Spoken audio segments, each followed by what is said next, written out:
آپ دیکھیں کہ جنازے کی نماز ہم پڑھتے ہیں تو جنازے میں بھی رکوع اور سجدہ نہیں رکھا گیا، اسی وجہ سے نہیں رکھا گیا کہ کہیں بندے کے ذہن میں یہ خیال نہ آ جائے کہ ہم اس کو، یہ جو سامنے میت رکھی ہوئی ہے، اس کو رکوع کر رہے ہیں یا اس کو سجدہ کر رہے ہیں۔ نماز کی جو نیت ہے، اگر آپ نماز پڑھ رہے ہوں تو نماز کی نیت زبان سے نہیں کرنی۔ جو لوگوں کے ہاں یہ رائج ہے کہ میں اتنی رکعت پڑھ رہا ہوں، امام کے پیچھے ہوں، اس وقت کی نماز پڑھ رہا ہوں، یہ جو الفاظ بولے جاتے ہیں نیت کے، یہ بدعت ہیں صراحتاً۔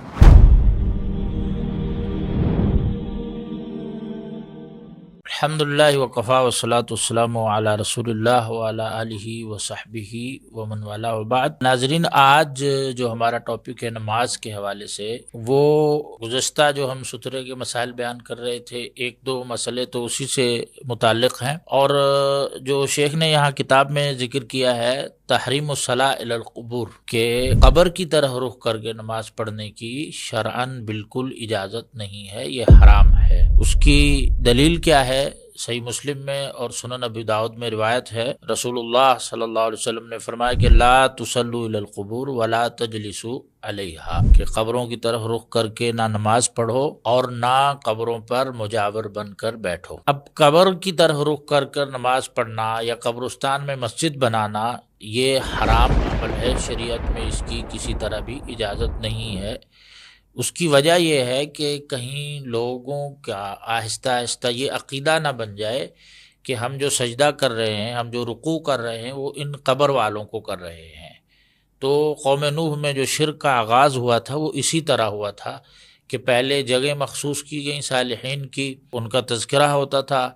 آہستہ آہستہ پھر جو ہے وہ ان کی جو ہے مورتیاں بنانا شروع کر دیں، اور آگے جو نسلیں آئیں انہوں نے یہ سمجھ لیا کہ شاید ہمارے آباء و اجداد جو تھے وہ انہی کی عبادت کرتے تھے۔ تو اللہ تعالیٰ نے جو، کیونکہ توحید اسلام کا ایک بنیاد ہے، اساس ہے، توحید کی جو اہمیت ہے اس کو اجاگر کرنے کے لیے اور شرک کے راستے بند کرنے کے لیے شریعت اسلامیہ نے ہر وہ مشکوک راستہ بھی جس سے تھوڑا سا شبہ بھی پیدا ہوتا ہے شرک کا، شریعت نے اس دروازے کو، اس راستے کو بند کیا ہے۔ اس لیے نبی کریم صلی اللہ علیہ وسلم نے قبرستان میں یا قبر کی طرف رخ کر کے نماز پڑھنے سے سختی سے منع فرمایا ہے۔ آپ دیکھیں کہ جنازے کی نماز ہم پڑھتے ہیں تو جنازے میں بھی رکوع اور سجدہ نہیں رکھا گیا، اسی وجہ سے نہیں رکھا گیا کہ کہیں بندے کے ذہن میں یہ خیال نہ آ جائے کہ ہم اس کو، یہ جو سامنے میت رکھی ہوئی ہے، اس کو رکوع کر رہے ہیں یا اس کو سجدہ کر رہے ہیں۔ تو لہذا رکوع اور سجدے کے بغیر جنازے نماز پڑھی جاتی ہے، اس لیے نماز کی کسی طور پر بھی قبر کی طرف رخ کر کے اس کی اجازت نہیں ہے۔ رسول اللہ صلی اللہ علیہ وسلم نے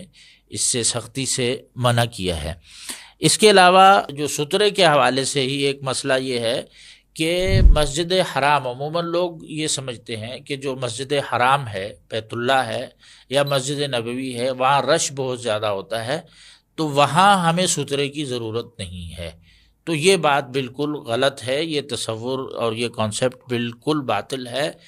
نبی کریم صلی اللہ علیہ وسلم کی مسجد سے تو اس کے احکام کا آغاز ہوا ہے، مسجد نبوی سے تو اللہ کے نبی صلی اللہ علیہ وسلم نے یہ سارے احکام صادر فرمائے ہیں، اور وہیں کے لوگوں نے تو اس کو اپلائی کر کے بعد کے لوگوں تک پہنچایا ہے۔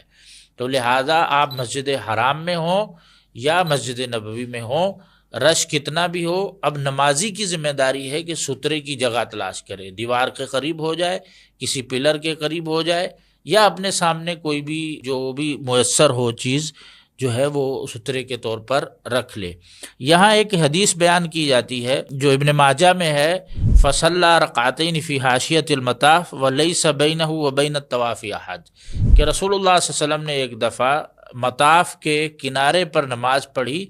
اور آپ کے اور بیت اللہ کے درمیان کوئی سترہ نہیں تھا۔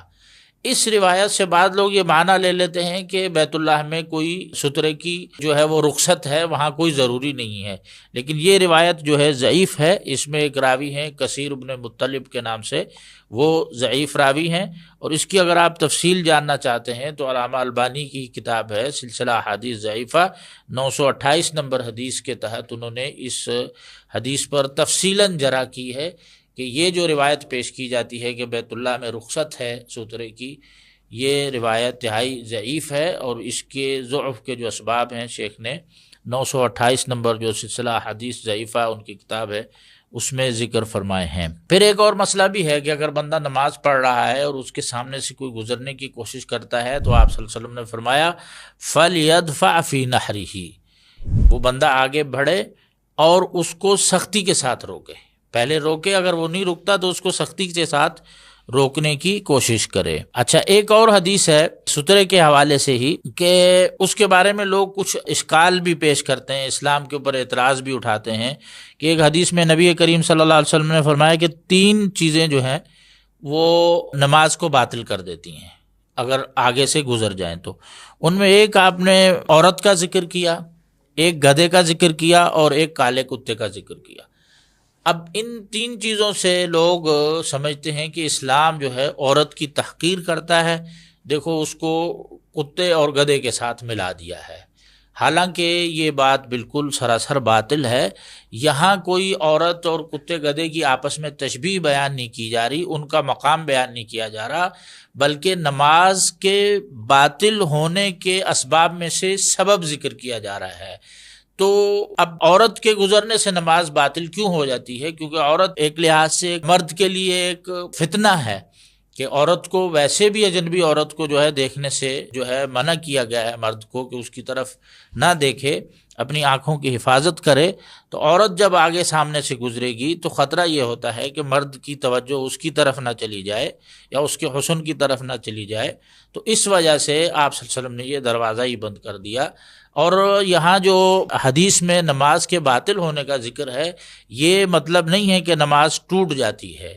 بلکہ اس کا مراد یہ ہے کہ خشوع اور خضوع میں کمی آ جاتی ہے۔ نمازی نماز پڑھ رہا ہو تو بطلان سے یہاں مراد فساد نماز نہیں ہے کہ نماز اس کی فاسد ہو جاتی ہے، بلکہ مراد یہ ہے کہ بندے کے خشوع اور خضوع میں کمی واقع ہوتی ہے۔ تو یہ سترے کے مسائل تھے۔ اس کے بعد جب آپ نے سترے کا اہتمام کر لیا، وضو وغیرہ کر کے آپ کھڑے ہو گئے، تو سب سے جو بنیادی چیز ہوتی ہے نماز شروع کرنے کے لیے وہ نیت ہے، کیونکہ آپ صلی اللہ علیہ وسلم کا ارشاد ہے کہ انما الاعمال بالنیات، ہر عمل کا دار و مدار نیتوں پر ہے۔ نماز کی جو نیت ہے، اگر آپ نماز پڑھ رہے ہوں تو نماز کی نیت زبان سے نہیں کرنی۔ جو لوگوں کے ہاں یہ رائج ہے کہ میں اتنی رکعت پڑھ رہا ہوں، امام کے پیچھے ہوں، اس وقت کی نماز پڑھ رہا ہوں، یہ جو الفاظ بولے جاتے ہیں نیت کے، یہ بدعت ہیں صراحتاً۔ اس کا کوئی فقہی مذہب اس کا قائل نہیں ہے، نہ احادیث میں اس کا تذکرہ آتا ہے۔ نیت جو نماز کی ہے وہ دل میں ہے، کہ آپ دل میں یہ خیال رکھیں اور اعتقاد رکھیں اور عزم رکھیں کہ میں فلاں وقت کی اور اتنی رکعت پر مشتمل نماز پڑھ رہا ہوں۔ تو اس میں یہ ہوتا ہے کہ دیکھیں زبان سے کہتے وقت کبھی انسان غلط بھی کہہ جاتا ہے، ظہر کی نماز پڑھ رہا ہے تو عصر کے الفاظ کہہ گیا کہ خیال اگر کہیں اور ہوا، لیکن جو دل کا ارادہ ہے انسان کا وہ پختہ ہوتا ہے کہ اس کو پتہ ہے ابھی میں ظہر کی نماز پڑھ رہا ہوں، 4 رکعت پڑھ رہا ہوں یا عصر کی نماز پڑھ رہا ہوں۔ تو نیت جو ہے نماز کی وہ دل کے ارادے کا نام ہے۔ الفاظ سے اگر آپ نے نیت کی ہے زبان سے تو یہ بدعت ہے، اس کا ثواب نہیں ہے بلکہ اس کا الٹا گناہ ہے۔ تو دل سے یہ نیت کریں کہ میں فلاں نماز پڑھ رہا ہوں، اتنی اس کی رکعات ہیں۔ اس کے بعد آپ قبلہ رخ ہو کر جو ہے آپ نے تکبیر کہنی ہے۔ رسول اللہ صلی اللہ علیہ وسلم نے ارشاد فرمایا لا تتم صلاۃ لأحد من الناس حتی یتوضا، تم میں سے کسی بھی ایک شخص کی نماز اس وقت تک پوری نہیں ہوتی جب تک کہ وہ وضو نہ کر لے۔ پھر فرمایا فیضع الوضوء مواضعہ، بالکل اچھے طریقے سے جو وضو کرنے کا طریقہ ہے وہ ہر عضو کو صحیح طریقے سے دھوئے، ثم یقول اللہ اکبر، پھر تکبیر کہے۔ تو نیت دل میں کرنے کے بعد کا جو عمل ہے نماز کا اور جس سے نماز شروع ہوتی ہے وہ تکبیر ہے، اللہ اکبر کہنا۔ تکبیر سے نماز کا آغاز ہوتا ہے۔ نبی کریم صلی اللہ علیہ وسلم کی حدیث ہے، آپ نے فرمایا کہ مفتاح الصلاۃ الطہور، کہ نماز کی جو چابی ہے وہ وضو ہے، وتحریمها التکبیر، نماز میں جو حرمت کا آغاز ہوتا ہے، یعنی کہ جو چیزیں نماز سے پہلے جائز تھی وہ نماز میں حرام ہو گئیں، یعنی کہ جو حرمت کا آغاز ہوتا ہے وہ تکبیر سے ہوتا ہے۔ اللہ اکبر آپ نے کہہ دیا، اب آپ نماز میں داخل ہو گئے، آپ دنیاوی تمام معاملات جو ہیں آپ پر حرام ہو گئے۔ وہ تحلیلها التسلیم، اور ان حرام چیزوں سے بندہ جو حلال ہوتا ہے، آزاد ہوتا ہے، وہ سلام پر ہوتا ہے۔ تو اللہ اکبر سے نماز کا آغاز ہوتا ہے، یہ تکبیر ہے، یہ کہنا اہل علم نے اس کو نماز کے شرائط اور ارکان میں رکھا ہے۔ تو تکبیر سے نماز شروع ہوگی۔ باقی جو تکبیر کہتے وقت اور کیا کرنا ہے، پھر اس کے بعد کون سے اعمال ہیں، اس کا تذکرہ انشاءاللہ آئندہ ایپیسوڈ میں کریں گے۔ اللہ تبارک و تعالیٰ سے دعا ہے کہ اللہ تبارک و تعالیٰ ہماری نمازوں کو بہتر فرمائے، انہ ولی التوفیق۔ سبحان ربک رب العزت عما یصفون وسلام علی المرسلین والحمد للہ۔